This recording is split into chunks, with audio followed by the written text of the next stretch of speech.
Welcome to Behind the Emerald Curtain. I'm Sean McCourt. And I'm Lindsay Northern. The libretto is an integral part of any musical, establishing plot, characters, and theme. Today, we'll dive into the process of adapting Gregory Maguire's novel into a cohesive, stageable story.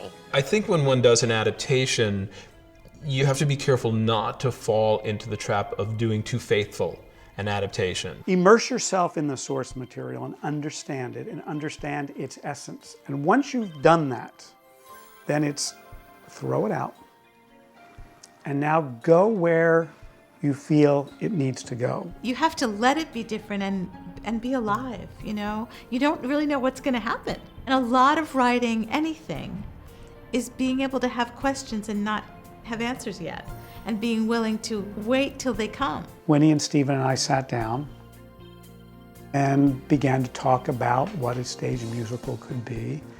And Stephen already had some very specific melodies and songs and tones in his mind, which was very useful because music is the anchor in a musical, of course.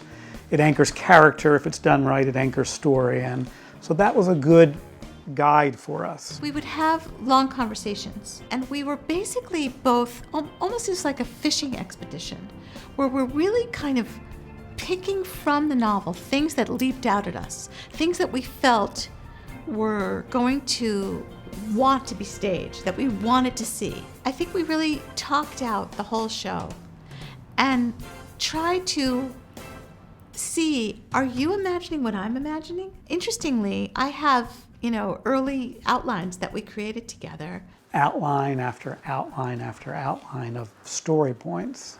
And here are the moments we want to musicalize. Here's where the song goes, and it would shift and it would change. We were very fortunate because we had Gregory Maguire's permission to interpret the novel the way we saw fit. It evolved organically out of the material.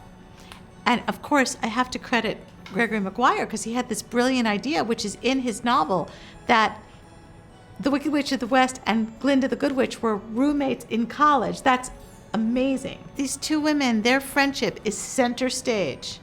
Women, we have friendships that are very big in our lives. I mean, our friendships are very intense, and I think to see it portrayed on stage is kind of blew people away. When we started to understand that their friendship was going to be front and center, and that Glinda was going to be a very important character, and in a way, that made us understand that she could be our way into the show. Glinda sort of got revealed to me by the way Winnie wrote her, and I think Elphaba took more and more shape for Winnie by the way the songs were developing. Glinda and Elphaba, their friendship and what they mean to each other is the heart of our show, and it's a lot of our plot.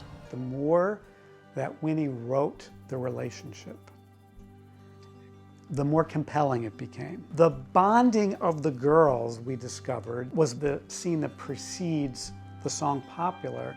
After Elphaba, who never danced in her life, is making a fool of herself, Glinda gives Elphaba a gift with no words. She follows Elphaba's dance and turns something ragged and silly into something beautiful. That moment of bonding actually is a wonderful marriage of storytelling, of music, of musical staging, and of direction. They've just been to their first party together. They've been enemies.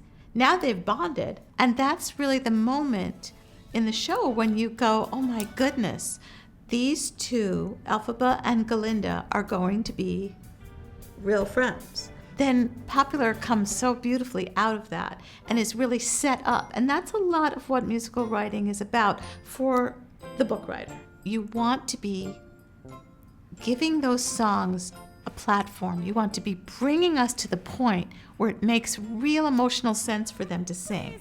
It's all about popular. It's not about aptitude. It's the way you're viewed, so it's very shrewd to be very, very popular, like me.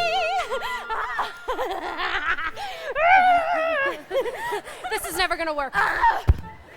A lot of writing is being stuck in a mystery where you don't know exactly what's going on because no one's ever written this before. I mean, yes, Gregory Maguire had written it, But we were jumping off from that. We were going to do our version of Gregory Maguire's book.